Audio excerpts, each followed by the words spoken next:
อีจะเรเขื่อนหรือจะสนทรูจูรหรือจะสิยัดไม่มอนกระดอนชีวิตเดียดนี้หรืออีจะเรยอสิงหรือจะเรเงินสรวดก็ยัดยออีจะอันเปรียงไข่คลายอีหรือจะอันเปรียงย่องเปรียงเซ็งอีก็ยัดยออีกำหนดชีวิตอีกำกับชีวิตอีบริหารชีวิตอีเนื่องใส่อีมือและอีเนื่องใส่อีจะลงมือจะยัดแนวมือปลุยยัดโยอีขอบคุณพระเจ้าอุยอดอเมริกากับก้อนวันที่16กับกายรอดวันที่18อุกุนกับมูอีเจริญก้าวหน้าและอากุนนี่ก็เดอำควรจินเดกว่าโดยเฉพาะดรฮัตกับมูอีกับมวยกะซีเบื่อด็อกเตอร์ก่อนจำรออายุ24ปีเรียนจบขับเครื่องบินพาณิชย์และอเมริกันแอร์ไลน์บริษัทโอ้กับก่อนอุกุดอเมริกันแอร์ไลน์จากอิลลินอยส์ไกโอคลาโฮมากับไกอิลลินอยส์ต่อเครื่องบินเกาหลีอยู่ในเกาหลีและต่อเครื่องบินเกาหลีเขื่อนเชียงใหม่ฉะนั้นก่อนเกออายุกัน50ปลาย52 53หมดแล้วต่อยะก่อนจิมกึนเฮียนด็อกเตอร์โมปีที่2แหละน้องอีก5ปีประมาณนี้แหละจิจบเดี๋ยวกุยวันนาลีอย่าได้เมืองลาวเมืองครูเฮียนพระคัมภีร์ในเชียงใหม่และยอยัดอเมริกาความสามารถแวดกลางราคา200,000 เบลียยัดมอนปลอดภัยปุยโจรปุยมานและแวดลบCRV ขักลำขักเมะกางก็เมะสามารถนอกจากแต่งการแต่งปอเปียแต่งซึ่งเบอซึ่งมาติดดาห้องงานคนอย่างนี้มาก100 คนแวดเบื่อนกำไรนี่คือวันนาลีเมื่อกนสำคอนเมื่อมอกอาจารย์วันทองยัดตะกุ้งคนแก่นไหนมานะฮะจะหัน1 ล้านปี2025น้องอาเอื้อยน้องแฮมไม่คนจิมรอน้องนี่มาตายบาดคนและเอื้อยจุ่มกึน3 คนบอกฉะนั้นเก่งความสามารถอักนูนอันอุเด500 พุ่น500ก็นี่แม่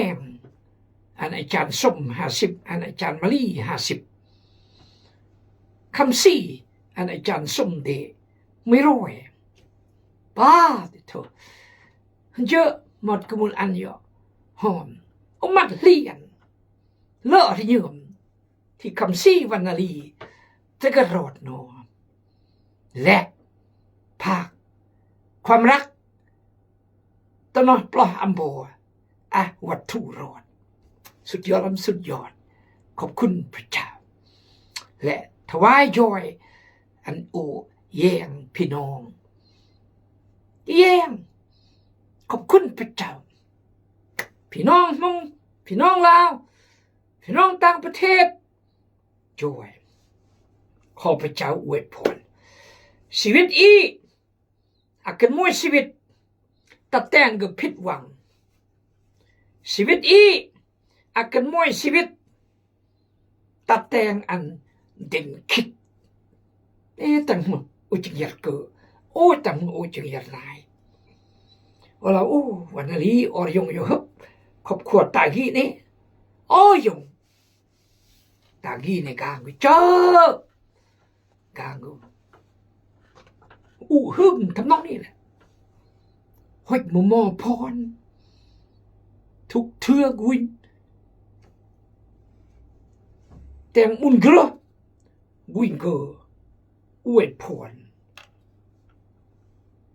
สูเก่งเฮ้ยปุ่มมาไม่ก่อนอีกตื้มไม่ยอโอ้พะยอ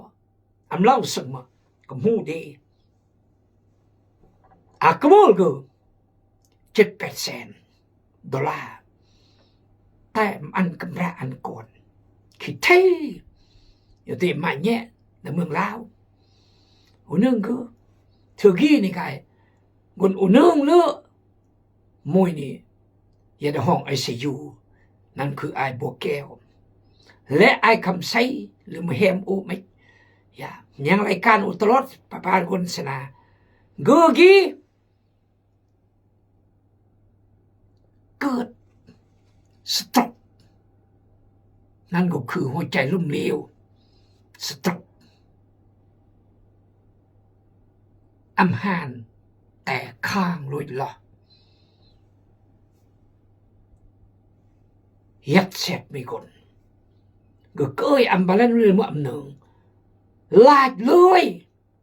ทางยางดีเพื่อนแหละสลบหน่อยซอกตัวหัวมองก็มุกอำบุบกูน้อยหากระบุน800,000ยัดธนาคาร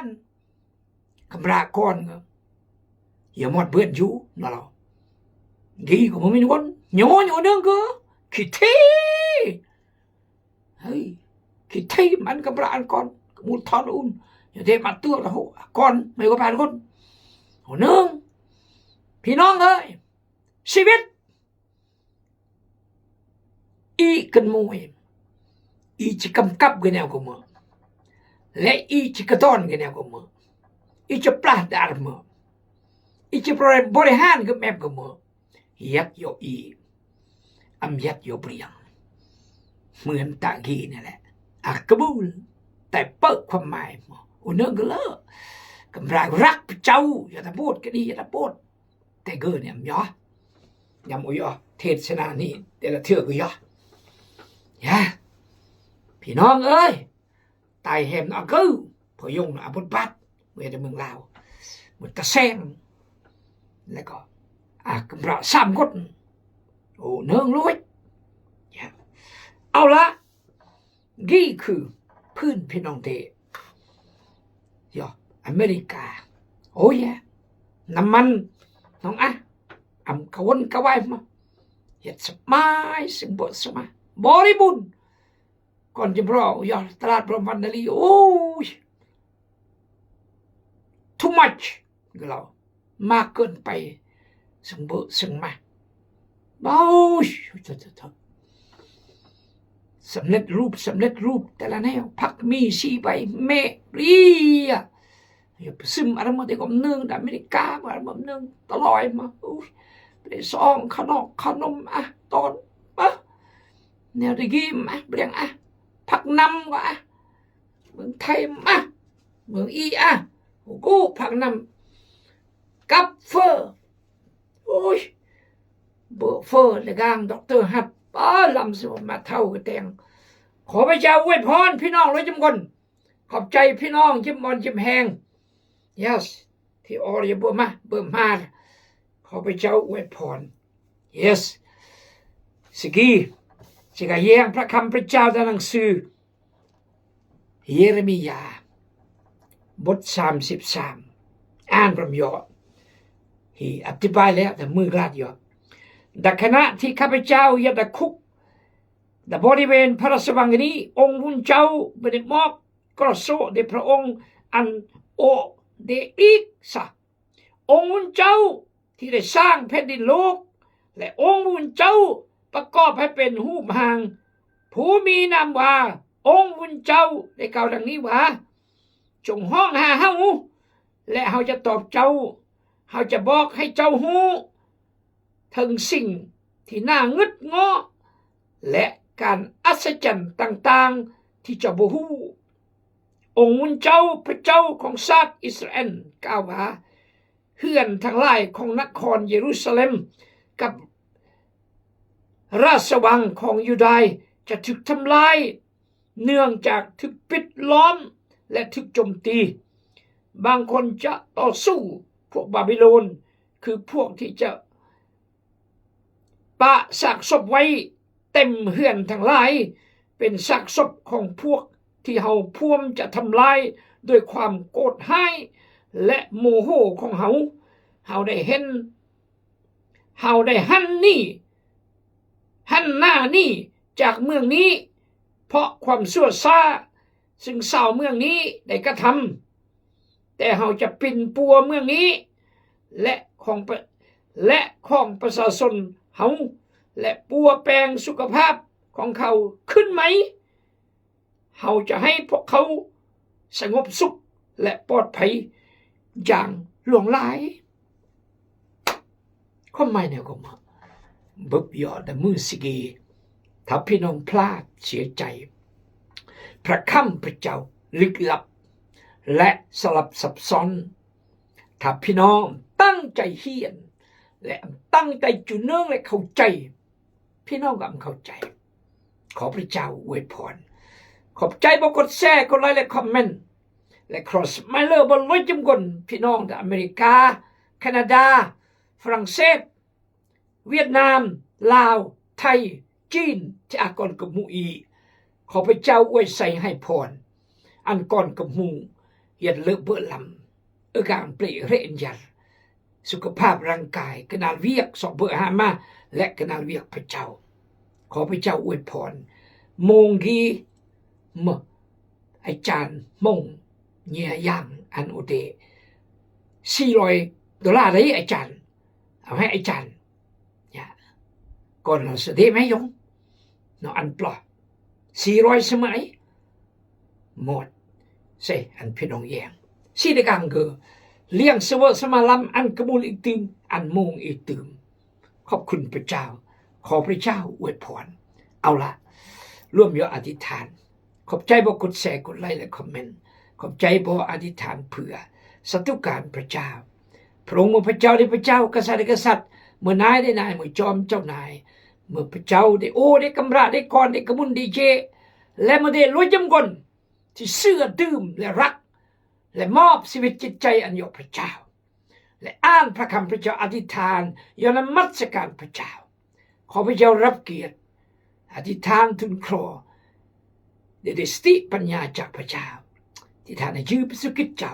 อาเมนพระเจ้าเราต้องมาจงเอ้ยโอแต่มาพระเจ้าจึงคำสั่งเยเรมียาอันเล่าอยู่อิสราเอลก็เอ้ยโอ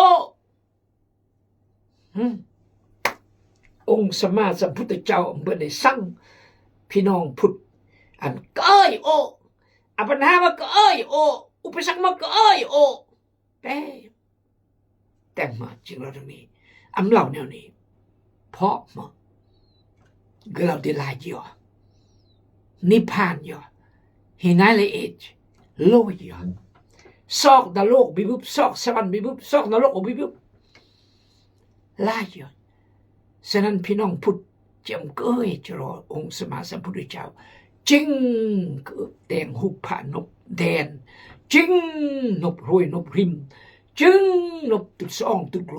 จริงนบมกนบรึงกองและคราสิ่งศักดิ์สิทธิ์สักคนละโลกเพราะมาเบียมันเพิ่งมันรังแกพระองค์สมมาสัมพุทธเจ้าเพียงแต่อันบทเฮียนบทสอนอันนอเตเรื่องนำนี้แต่พระเจ้าอีอัมมาโอ้มพระเจ้าอยากปั้นระว่างสร้างประเทศอยากสร้างรูปห่างมนุษย์และโลกกีอันเกียดเป็นระบบระเบียบมงสมิงปลางมาบรีและทะเลและมกและมนุษย์และอากาศโตต่างตัวมกตัวเตอตัวตื้อตัวกระลอกทุกแนวอันเกียดเป็นระบบเป็นระเบียบและกำหนดเขตแต่ละแนวจำกึ้น ขอบเขตเดนอเกิดก่อนเบือนจำรอกเกิดอำเบือนจำรอกคุณตรมุนคุณออกคุณตีคุณยืงแต่จำขึ้นปื้อไหนจำรอกเกลือยแต่จำขึ้นอำเกลือยเพราะพระเจ้ากำหนดแนวนี้หูบห่างแนวนี้ไอ้อะตังอีพระเจ้าเราได้กำหนดอุ่นอันก็เอ้ยโอให้ก็เอ้ยหูคารุบาก็เอ้ยมงพลางมันบรีสมิงและตุสองตุกโลทำกรูหอยมกหอยกองหอยล่องหอยกระตั้งหอยกุ้งตะก็เอ้ยอันก็เอ้ยโอสันก่อนก็บุยควรจะก็เอ้ยพระเจ้าแทนที่จะก็เอ้ยโรยหิมอีกเรื่องสะโรยอำลืออีกเรื่องสะโรยอีงอหอยแกนองก็เอ้ยโรยอันไงย่อยอันไงยัดอยู่ดีอันไงอวยพรดีปกป้องดีไปโรยกับปกป้องกับอวยพรลักษณะในโรยเลยลักฆ่าทำลายเขามาเพื่อเขาจะได้ชีวิตและชีวิตครบบริบูรณ์ชีวิตบิอามาบิอาโรยบิครุบนรกบิทึกตัดสินชีวิตบริสุทธิ์สอบธรรมยี่พระเจ้านั้นพระเจ้าจะอันเกิดดีพอเดมพระเจ้าอยู่สร้างโลกอยากแต่งหูห่างรถจิมเนียปลาอุนทโลกเกิดจงห้องหาเหาแล้วเขาจะตอบเจ้าสิกีครอนอีกเอ้ยพระเจ้าอำลอยจุมยามอีอาบันหาเหลื่อมอ่ะก็เอ้ยคือพระเจ้าอีต้องการก็เอ้ยคือและอันเคารพคือและอันนับถือคือและอันย่องคือและอันเกียรติคือและอันเชื่อดื่มคือและอันยังคือและอันแต่งสิ่งกหมอกกระตีนและก็จะอวยพรแน่นอนอำลากกล่าวอับราฮัมอุจจาระไม่ได้ก้อน25 ปีกันจะไม่เบื่อประเทศกันนาน600 ปีเบื่อจะไม่มีชื่อเสียงในโลกนี้เมื่อจะเนื่องอับราฮัมจะไม่เบื่อพรและเมื่อพรเปลี่ยนเตะอีจะมือกีเบื่อพรเพราะอับราฮัมเมื่อสันสาดเกิดเมื่อตระกูลในอิสราเอลไปสู้ยุดเกิดนี้แล้วจากนี้ข้าวประเสริฐกระจายอยู่ทั่วโลกก็นี้2,400 คนเชื่อพระเยซูอิสลาม1,900ที่สู้เบื้อนมาขอบคุณพระเจ้าและต่อยอดเราเมื่อคีบจงห้องหาหงและเขาจะตอบเจ้าเขาจะบอกให้เจ้าหูทั้งสิ่งที่น่างึดง้ออุจบอกบ่เดสิ่งที่น่างึดง้อมาสิ่งที่งึดง้อที่เยเรมียาและอิสราเอลดำเนินนั่นก็คือโอ้ยทรงก่อนที่รักพระเยซูคริสต์เจ้าจูดโลกีและหาน3 มื้อเวลาจากหานจากชีวิตที่พระเยซูถวายหาน2 กังแขนนำความรอดพ้นชีวิตในระดับไพ่มาไทยมากระลางมาชนะโรยชนะมาชนะความหานอันอีบังเกิดเมเมื่อคนเมและก็เอ้ยพระเจ้ามยงตีกาประทับก็จะรับมอดกายัตแต่แผ่นดินสวรรค์ในพระเจ้านี่คืออิสราเอลอำเนินงึดประหลาดและประหลาดที่2บ่จิออยอเดยอมสลายสักตะบาบิโลน70 ปีจะเรื่องบอกประกาย สร้างเยรูซาเล็มขึ้นอีกและมือบทจะเพื่อนเอกราชปี1948อิสราเอลเบื้อนเอกราชนี่70 ปลายปีแล้วถูกต้องตามกฎหมายสหประชาชาติจากที่นอเบื้อนได้สนชาติทั้งมือสกีนอบิแตกกระจัดกระจายเดืองกนยิวจากทุกมุมโลกกับไกอูนในเยรูซาเล็มและเข้มแข็งก็นี้กำลังตีอิหร่านแต่งอาวุธปรมาณูมโนและระบบธนาคารมโนนักวิทยาศาสตร์ดังๆมโนพวกระมังตลกมโน yes Bill Gates Microsoft Steve Jobs create โทรศัพท์มือถือ iPhone ต่อยะ Mark Zuckerberg Facebook และ YouTube อีกไม่ก่อน Google มือจิวงึดประหลาดจันบ่เนืองเข้าใจดัดสิ่งที่งึดง้อและประหลาดและบอยจิดังแต่โลกีเมื่อแน่จำเนืองอิสราเอลประเทศแง่ก็ดีรายได้แต่ละคนและรายได้ประเทศเมื่อนับเบอร์3ของโลกเกือบจะเมื่อนับเบอร์1ที่คนอิสราเอลอะไรใดเบอร์อัมมาร่ำรวยคนไทยเนี่ยแต่งเวียกประเทศอิสราเอล40 ล้านคนชาติเรียกอำเล่าเฉพาะคนไทยคิดน้ำอยู่ประเทศแย่เมื่อก็แห้งแรงแต่กับกายเมื่อมันผลิตผลไม้ผักเกษตรส่งยอดแต่โลกีคิดตระกัดน้ำพี่น้องเมื่อจะแต่งเพื่อนเหมือนน้องกี่แหละพระเจ้าจะเล่าจันบ่เนืองแนวงึดประหลาดแต่บ่ต้องเก้ยโอ้แต่อยู่เก้ยมนุษย์เก้ยรวยเก้ยหุบคารบเก้ยโอ้เพราะอิสราเอลกูเก้ยอียิปต์ก็ช่วยเก้ยอัสซีเรียเก้ยประเทศกี่ประเทศกันไหนเห็นไหมเก้ยไงก็จัดการดีซ้ำล่องพระเจ้ายกสร้างดีพี่น้องเอ้ยต่อยอดเราเมื่อข้อ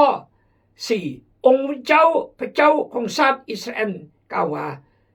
เฮือนทั้งหลายของนครเยรูซาเล็มกับราชวังของยูดาห์จะถูกทำลายเนื่องจากถูกปิดล้อมและถูกโจมตีบาบิโลนจิกายปิดล้อมและโจมตีเพราะรออำเสื่อมอย่างอำเกยพระเจ้าเกยหุบคารบเกยมนุษย์และเป็นคือขี้องค์เวรกันดรองเสียพระเจ้าบิพังพาพระเจ้าแม่มุมพระเจ้ามุมอิ่มนางฮูบกีปดึงขี้อีกุย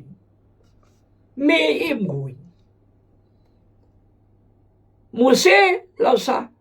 ออร์อิสราเอลเลียนจากอียิปต์ข้ามทะเลยิมเรื่องเลวเป็นบันปลายปีทำนองนี้ลงพระเจ้าพี่น้องเอ้ยและพระเจ้าเราเมื่อพระราชวังความสนุกสุขสบายที่พอจิลายยอดถูกทำลายเนื่องจากถูกปิดล้อมและถูกโจมตีบางคนจะต่อสู้พวกบาบิโลนคือพวกที่จะปะซากศพไว้เต็มเฮือนทั้งหลายเป็นซากศพของพวกที่เฮาพวมจะทำลายด้วยความโกรธให้ตลองดีคนจะห้านเพราะบาบิโลนจะไกตีทั้งยามจะเป็นพันหลายกิโลไกตี เมื่อพระเจ้าบีปกป้องคุ้มครองไม่ก็ตำองค์สกี้ชีวิตอีต้องอาผู้ปกป้องคุ้มครองอำดังนี้ตำองค์เหมือนกันอำกึรเมื่อจูดก็เบื่อนเฮียกูดซอกูดเมื่อกูดก็เบื่อนโจรกูดชีวิตอีมันโยขอพระเจ้าอวยพรบุบยอมเมอาเมน